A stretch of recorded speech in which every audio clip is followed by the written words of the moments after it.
All right, namaste and good morning. Wednesday class, so general topic. And last week, I promised that I'll talk about mind and positive thoughts. So there are three things I'm going to talk about today.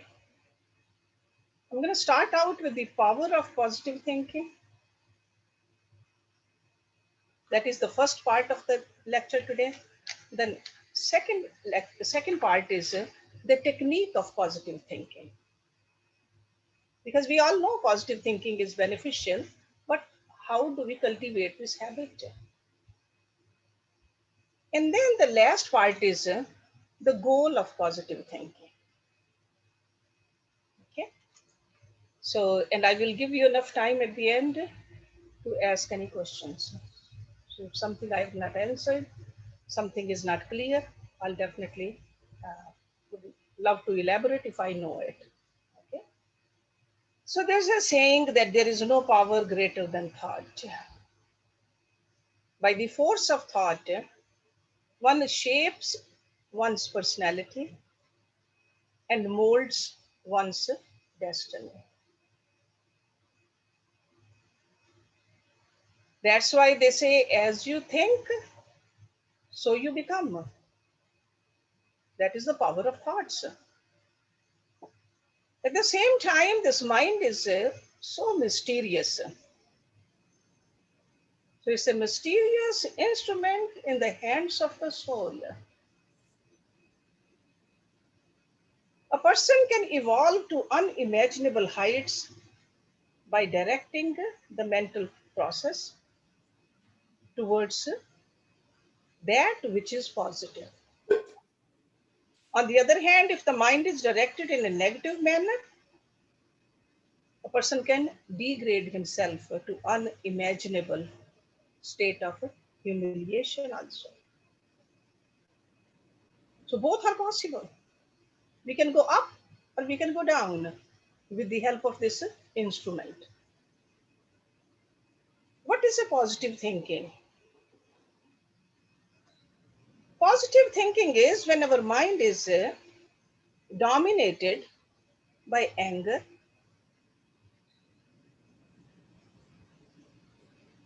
or not dominated by anger, hate, greed, grief. So when the mind doesn't have these negativities, it's a positive. So it's almost like what is a clear water? Get rid of the impurities. It becomes clear. A mind that entertains thoughts of joy and goodwill, ready to forgive and forget,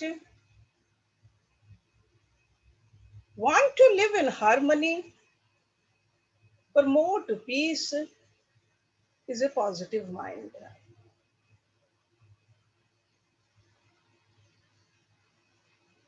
Mind has a very powerful influence on our nervous system and our body.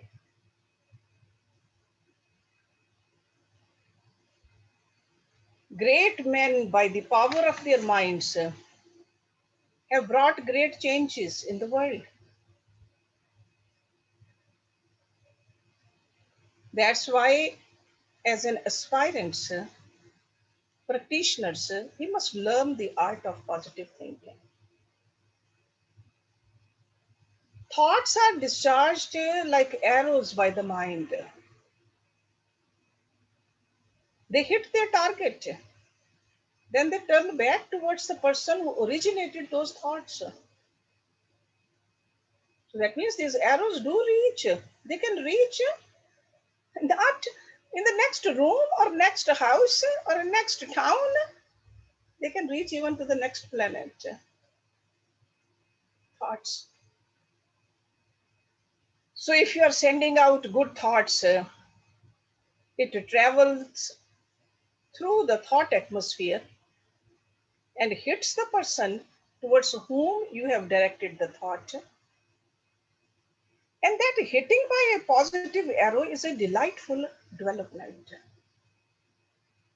And you can go on hitting as many people as you wish with positive thoughts, and they will come back to you bringing blessings and goodwill, and your mind will become more and more elevated.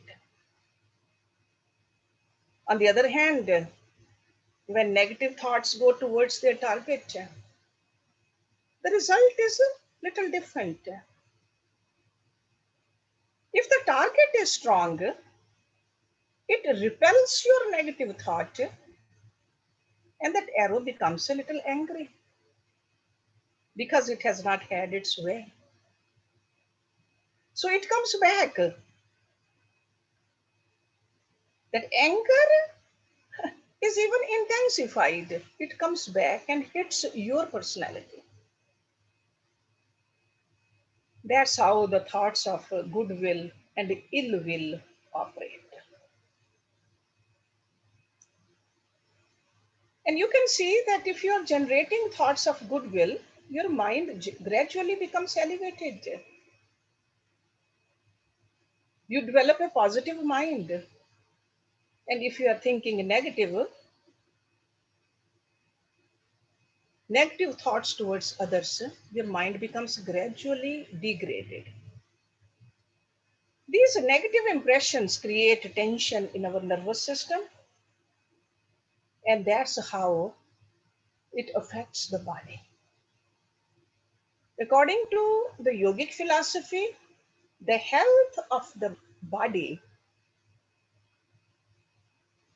the basis for that is the nervous system. If the nervous system is strong, this physical body will function better. So that's why these thoughts, they influence the bodily health also. Because mind is directly related with prana, the vital forces. And the prana is flowing in the nadis. And the operation of these nadis depend upon the nature of your thoughts. So if you have a positive thought, the nadis open up and the prana is flowing smoothly. And if you have a negative thought, the nadis become disbalanced. And these nadis, some of the nadis, they have to work harder. And eventually they become sluggish. And this creates a tension. So disbalance in your prans produces tension and disbalance in different parts of your body. According to the scriptures, the three humors, Vat, Pitta, and Kapha, the wind, bile, and the phlegm become disturbed. So if these three humors are not in harmony, many diseases develop in the body. So it's like a thoughts to the prans to the body. So our thoughts continue to influence our body at every moment. And we can see that very easily in our day-to-day life. One joyous thought enters into our mind and the whole face lights up. We have seen that in children, in other people, the same thing happens to us also. And one negative thought enters our mind and our whole face becomes tense. So your face becomes the index or the mirror of your thoughts.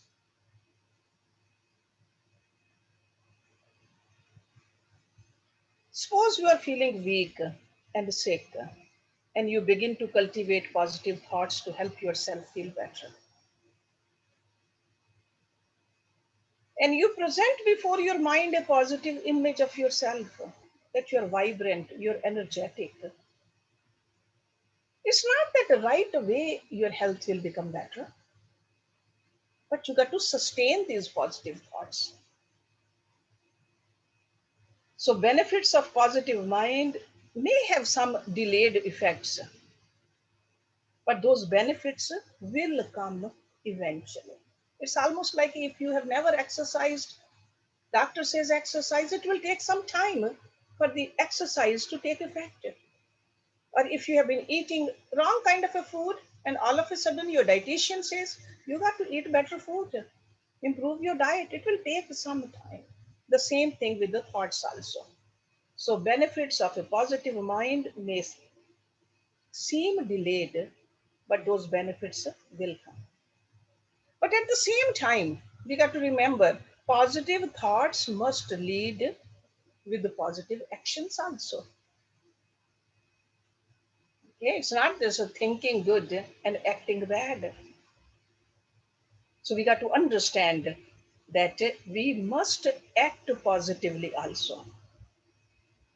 Okay, so they go hand in hand. It's not just only thinking. So if you simply think positively, then expect too much of a result from that positive thought, and then you are not putting effort into your actions, it's not going to happen. Okay, so thoughts, actions, but thoughts do affect our prans affect our body. And as time passes, what happens? The negative basis of our personality begins to melt away. This is what happens. If we are used to thinking negative and all of a sudden we make an effort to think positively, negativity will melt away. Because you will realize the amazing influence of positive thoughts in your life, on your body, in your relationships, in the environment. Wherever you go, you are carrying that positivity with you. Now, the question is what is the technique? Because yogic scriptures, they are not just a plain philosophy, very practical methods the yogis have given it to us. And you are all familiar with Rishi Patanjali. Rishi Patanjali in Yoga Darshan, so one little term has really explained the whole thing, the technique of positive thinking. You have all learned it before, but today I'm going to repeat it. This term is called Pratipaksh Bhavana. Pratipaksh Bhavana. Positive thinking implies keeping our mind free from sadness, dejection, worry, tension, negative sentiments such as anger, hate, greed, and pride. We are all familiar with that. And also removing these negative qualities and replacing them with the positive. See, if we don't replace negative with the positive, then there's a vacuum. We have to replace that. So that's why this is a useful method for promoting positive thinking. Pratipaksha Bhavana. It has three stages. Number one is suppression. Number two is substitution. And number three is sublimation. Suppression means you try to hold the negative thoughts back by exercising your will. So, with your willpower. So, it's not a suppression in the negative sense, you are using the positive also. Your willpower, your sankalp shakti. So, try to hold the negative thoughts back by exercising your will. Substitution, what is that? While holding it back, start asserting that which is positive.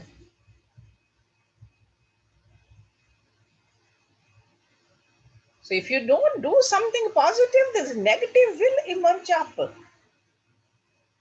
It's like if somebody says, don't eat junk food, then what to eat? Keep away the junk away and eat something nutritious. So that's why I said, while holding it back, start asserting that which is positive. And sublimation, the third step. As you continue doing this, you will find that negative becomes sublimated and fades away.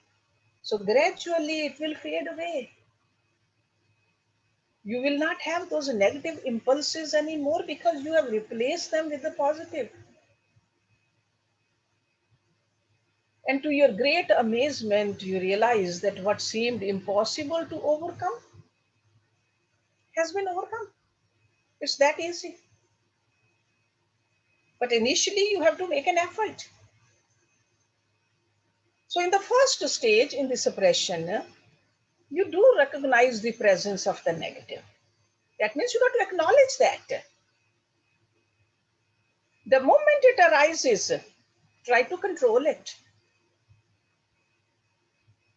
Like if your mind goes towards the sadness, because that's negative, or mind goes towards the anger or jealousy, recognize it. And in this stage, the negative thought is restrained and held in check. It's not so much by force. See, generally people think that suppression is by force. This one is by simple willpower. Willpower is a positive. Force is not so positive. So you must practice the art of watching your mind at all times. See, just like we watch our other things all the time. How many times we look at our face in the mirror? How many times ladies look at their nails? How many times we look at our hair? We need to look at our mind more. Watch your mind at all times and not allow yourself to entertain negative thoughts. For example, if you have a bad temper or you tell lies, just in a habit of telling lies without even any reason, you notice these evil qualities within yourself. Recognize that they are not good qualities. You should not conclude that you cannot do anything about it. Do not assert that I am a weak person.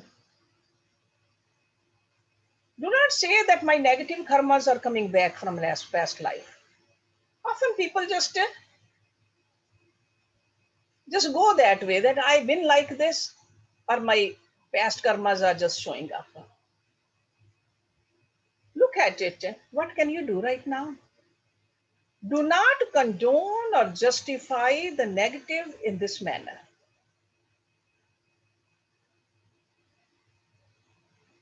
Do not become too upset about it, because only with with with these kind of behaviors, this negativity will intensify only. And how do we do the substitution? After gently restraining it, try to develop a positive affirmation within your mind. Substitute positive thoughts that are contrary to the negative thought that is plaguing your mind. Try thinking exactly the opposite of what is going on in your mind. That is pratipaksh bhavana, opposite. Pratipaksh means opposite. So this is a second stage. For example, if you are perplexed or worried about something, try overcoming the feeling by reflecting on those great personalities who never worry.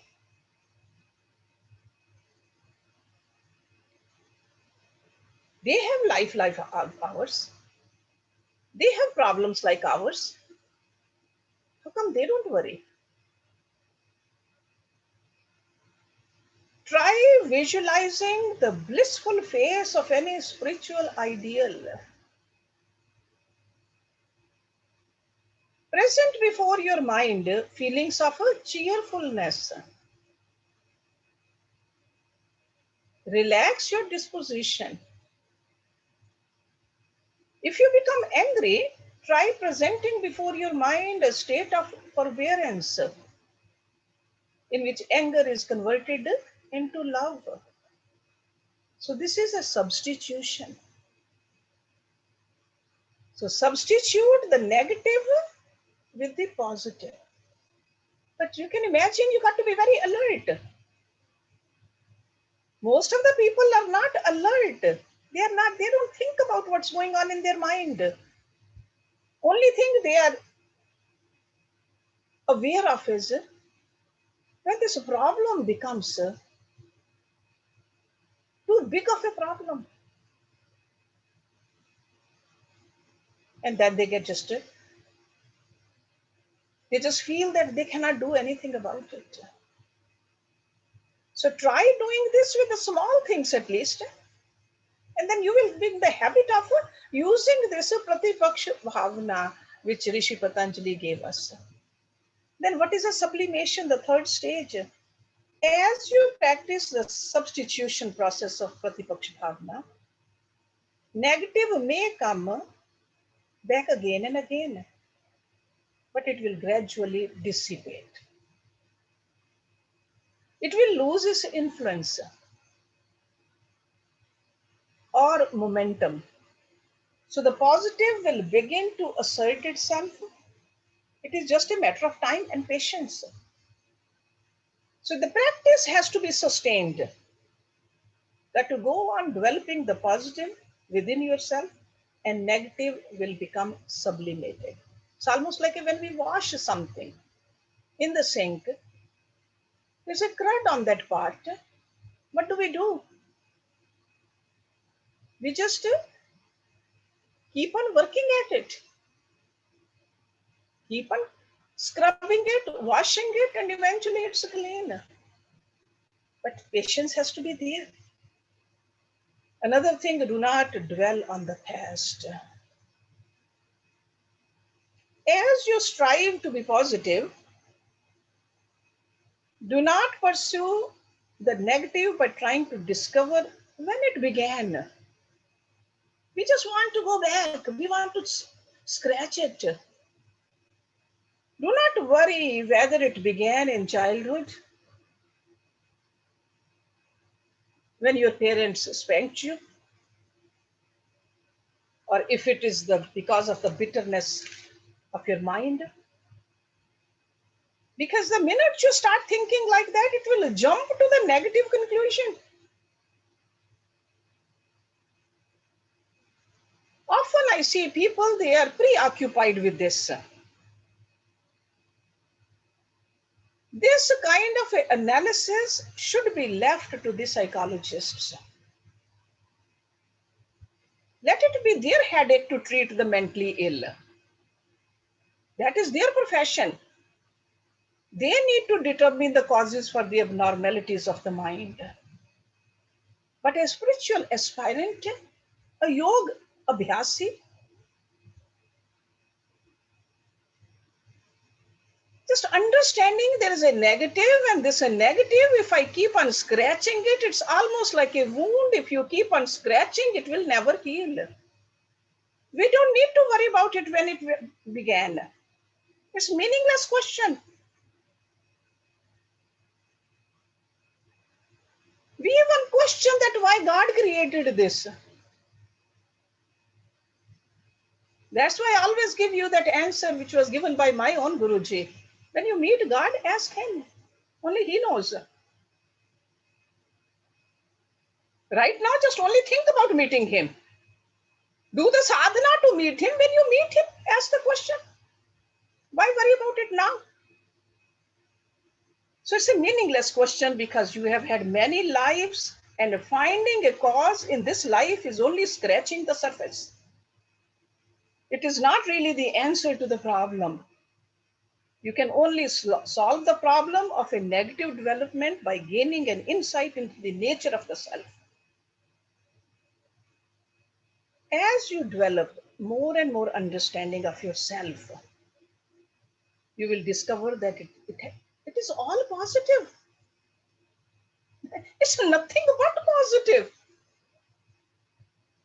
And you will see that once you know yourself, once you even know a glimpse of yourself, you will conquer all the negativities. So by adding the positive, the negative goes away. There's a boundless ocean of peace and harmony within yourself. There's a boundless light within you. And when you open the window of your soul to that light, the darkness automatically vanish. Automatically. You don't even have to do anything about it. Right now, the window has become a rusty. So it might take some time to open it. But no matter how long it takes, you must have patience day by day. No matter how many times your mind may falter in this project, you must keep on ignoring the negative. Negativity is just like a ghost. It is only an illusion because the reality is the supremely positive presence of God within you. So the goal of positive thinking and of practicing the art of Pratipaksh Bhavana is to bring about a total change in your personality, transformation. That's why they say this transformation happens in the presence of a guru. Information we can get from ordinary teachers. Lot of information even from a Google, but transformation happens. But people who are not following the path of yoga do not have a serious insight into the life. They don't experience any change because they don't practice it. All their negative traits, they remain. They do modify slightly here and there, but there's no transformation.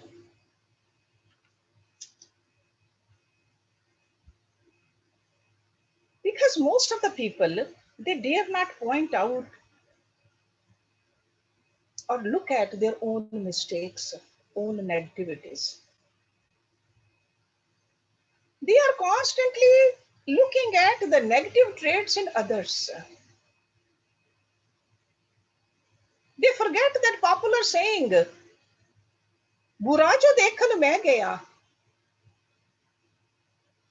बुरा ना दिखया कोई. Right? This is same thing happened. When the Guru asked Dronacharya, Dronacharya Guru asked Yudhishthir and the Duryodhan, what did Duryodhan say? He said, there's nobody better than I am. And Yudhishthir said, there's nobody worse than I am. So if we want to grow, we got to look at our own negativities and we got to erase them with these methods. Let me give you some very practical methods to get rid of the negativity or practice positive thinking. Do not merely dwell on your present situation. See, like these days, we are going through COVID. Constantly, if we keep on dwelling on this, why this, why this, why this? Take precautions. Present situation is like this, but do not keep on dwelling on that. Otherwise, you will fill your mind with all the fear and all the negativity. You won't be able to even do what you need to do because of that fear.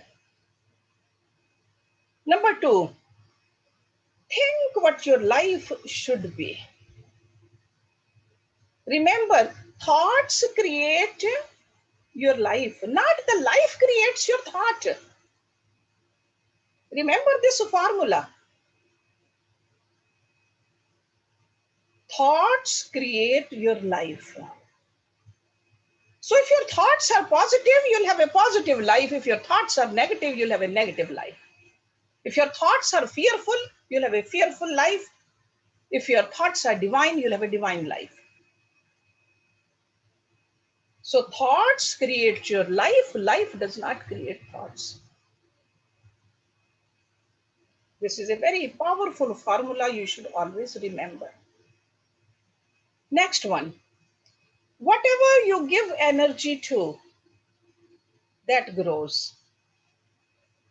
So if you are giving energy to the negative thoughts, of course negative is going to grow. So that's why affirmation positively, like a God is with me. Why can't we think like that? God is with me, God is with us, but we have forgotten that. So whatever you give energy to, that grows. Next one. You are not what others believe you to be.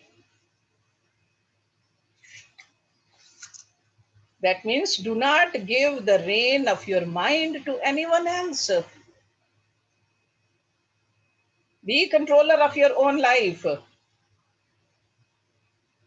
We often just worry too much what others are thinking about us. It's none of our business. Let them think. And the same way, we should not think about others either. Don't try to control them. Only when you believe about yourself will become your reality. So whatever you think.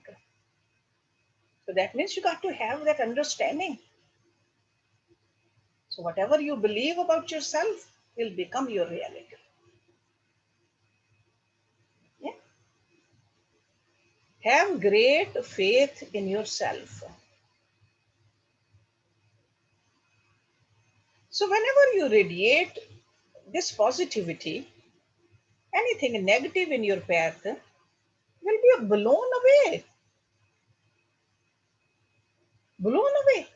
If you are walking and there's a small pebble in front of you, what do? You kick it away. The same way, kick the negativity away. Have that kind of a power in you. I have told you this story when I was a little girl, very little, because I think I was 6 or 7 when we moved to Shimla. So even before that time, I used to go for a walk with my Guruji, my father, in the evening.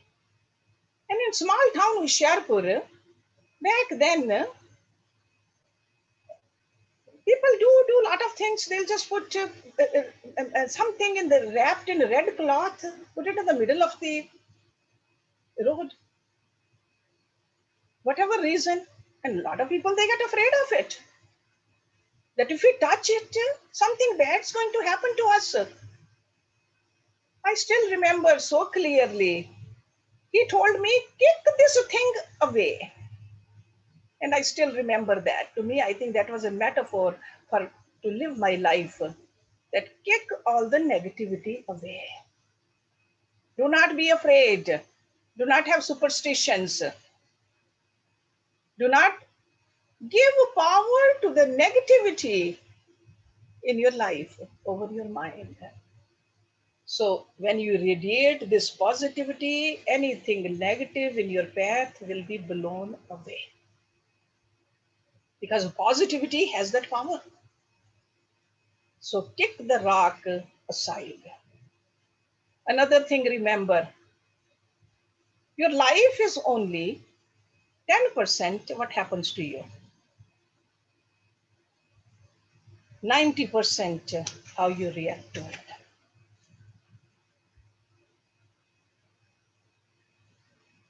Okay? It's a well-known fact. 10% what happens to you, 90% how you react. So if your reaction is positive, you are very mature, you are very stable, you'll have a wonderful experiences in life. Your life will be fulfilling. And this is the miracle of positive thinking. Great achievers, they have a mindset like this. They control their mind. And the last part of today's little talk is the goal of positive thinking. I gave you a lot of techniques over here. It's not that all of those techniques you need to use all the time. Whatever is applicable, you got to think about it. What is the negative in my mind? What can I use? Just like we have several knives in our kitchen. We don't use all of them with everything. We look at it, what do I need to cut it? And use a proper knife. The same thing, all these techniques are worth using. Think about them, analyze them, and see which one you are going to use for which negativity. But what is the goal? Why do I need to have positive thinking? Let me tell you, the highest form of positive thinking is allowing the mind to flow towards the absolute or Brahma. That is the goal. So it is the God world flow of the mind that is the goal of positive thinking. So it's almost like when I'm thinking negative, the mental power is being leaked. This mind which is supposed to just flow towards God, I am just leaking it with the fear, with the worry, with the grief, with me and mine. It's supposed to go towards God. God is the target, you can say, of positive thinking. So we need to train our mind to have positive thoughts and do not have the goal. If you don't have a goal of God realization, self realization before you, you will see that the efforts to maintain positive thinking will result in failure. Okay? So goal, keep that goal in mind.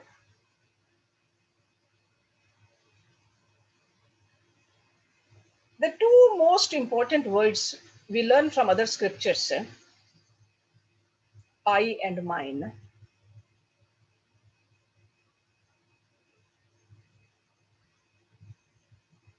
I and mine is the ego.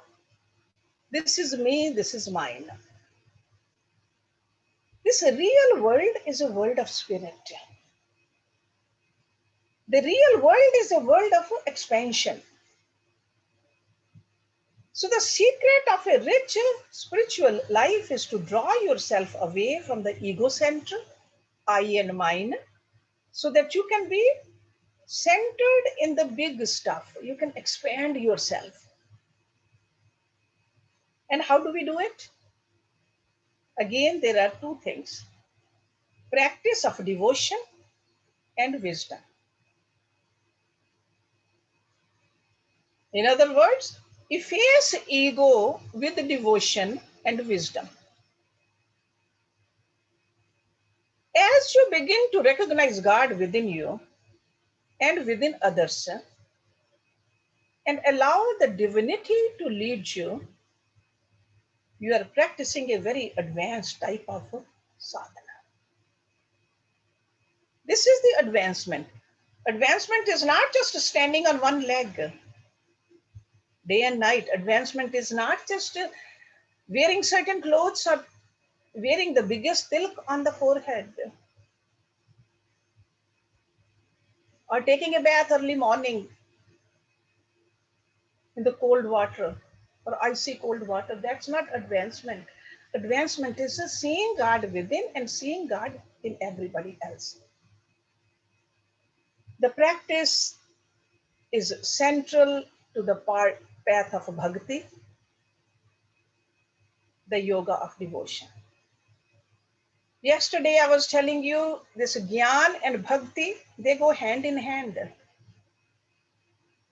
Bhakti is the path of your sentiments and feeling. That's Bhakti. Gyan is the path of your reason. Feelings and reason, they are woven together in the fabric of a human personality. As you advance on the path of devotion, you develop the attitude that God is guiding you. He is the reality within you. And your existence is here to serve God in humanity, because God is everywhere. Helping somebody is serving God. And you begin to feel that you are not confined to the I and mind. Then you must exist here to surrender I and mind for the sake of God, God which dwells in everyone. So when we develop this kind of a vision, you will see that enrichment in your life, fulfillment in your life. It's almost like if someone has tamed a monkey, and this monkey becomes the most important living thing in the house. His keeper exists for the sole purpose of seeing to it that the monkey is pleased. It could be a monkey, it could be a dog, it could be a cat. But we don't keep monkeys in the houses, but we do keep other pets. A person gradually feels that he doesn't have any existence of his own. From morning until night, watches the moods of the monkey and acts accordingly. But monkey is never pleased. Even though its master praises it, always tries to treat it well, sometimes the monkey becomes very angry. At times it's calm. So the master goes on living a life of restless day after day. One day, however, he develops a proper perspective of the situation, declaring, don't I own this house? What is the monkey to me? As long as he is my pet, I won't throw him away. But why should I lose mental peace over his antics? Once a person decides this, he puts the monkey in its right place. He starts asserting that he is the owner of the house. The same way, this ego is like a monkey.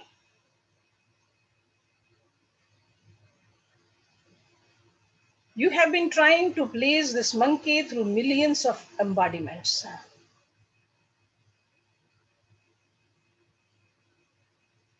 Countless embodiments to please this monkey, yet you have always been unsuccessful. When you consider your ego to be the most important thing in the world, you allow your mental peace to be disturbed. As this continues, you go on creating karmas for the sake of the ego. For the sake of the ego means for the body, for the acquisitions, for the name and the fame. That's all ego.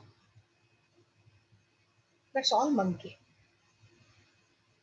So how do we control it? The gurus, they say, through satsang, through good association, study, and reflection, seva. You discover that your ego is not yourself. And the world of the ego is limited. You do not really belong to this kind of a world. You are beyond it. So you adopt a different way of life. You begin to withdraw yourself from the I and mine. And what is this called? Vairagya. Vairagya, another part which we learn from Bhagavad Gita also, Rishi Patanjali also. These are not just the words to remember. These are the qualities to cultivate. Ego, which you have kept in your mind as the most important reality, is actually a reflection. It's not the reality. The things that you think are yours do not really belong to you. Ego is not the controller of anything in this world.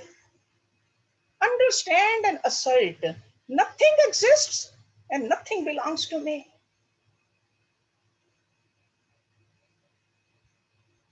By reflecting upon this, you begin to draw yourself away from the ego and you are leading yourself towards that which is all positive, which is all peaceful.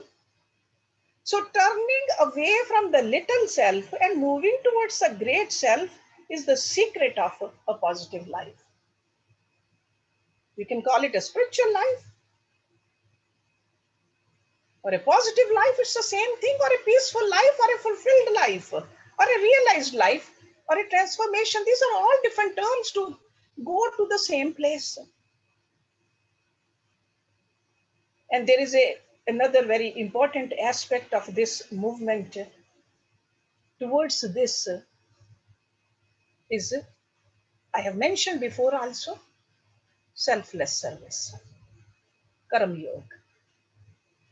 Your activities should be planned in accordance with the spirit of Karam Yoga. Spirit of Karam Yoga. What does that mean?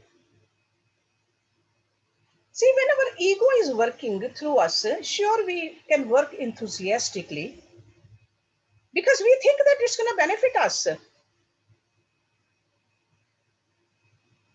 or it will benefit to the people who belong to us. But if those people are gone, for some whatever reason, where should you draw the enthusiasm? Because at this stage, many people throw away whatever they accomplished in life and they start living a life of worry and grief. But if you live a life with the spirit of Karam Yoga, you will realize that people are not yours.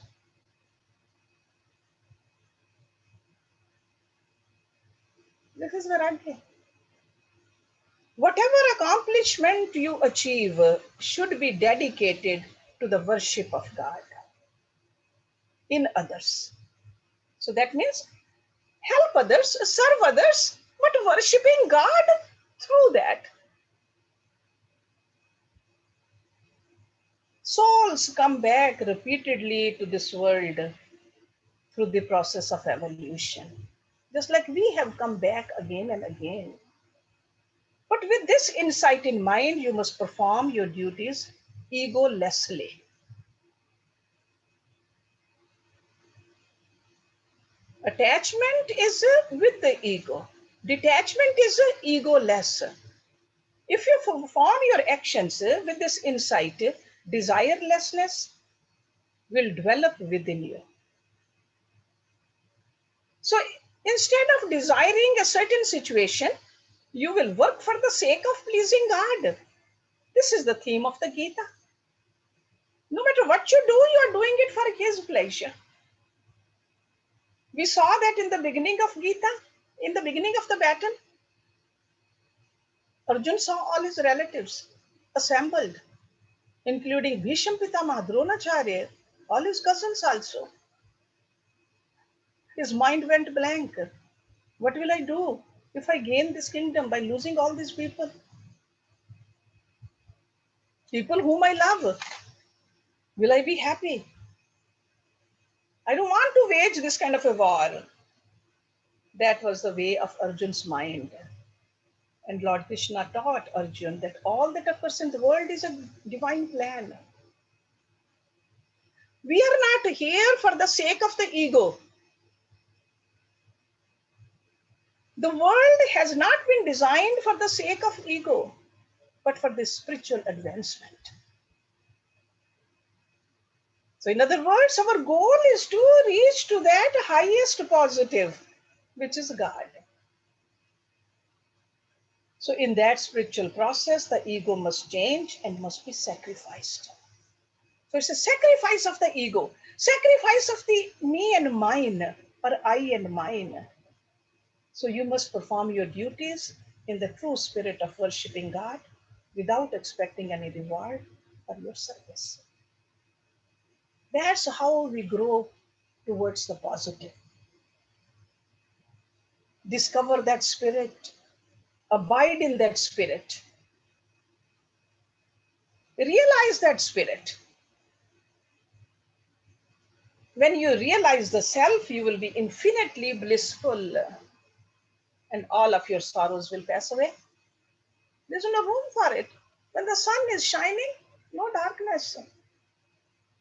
So, as an aspirant, you ought to reflect upon the truth that you are alive for the sake of big self, not for the little self. Once we see that movement towards this, your mind will automatically stay positive. So the goal has to be clear in our mind, the ultimate goal. So this positive thinking is not for the ego's sake. Positive thinking is not just to have a banner over our forehead. Positive thinking is, it encompasses all this, our actions also, our service also, our worship also, and ultimate movement towards the God. So I'll stop it here.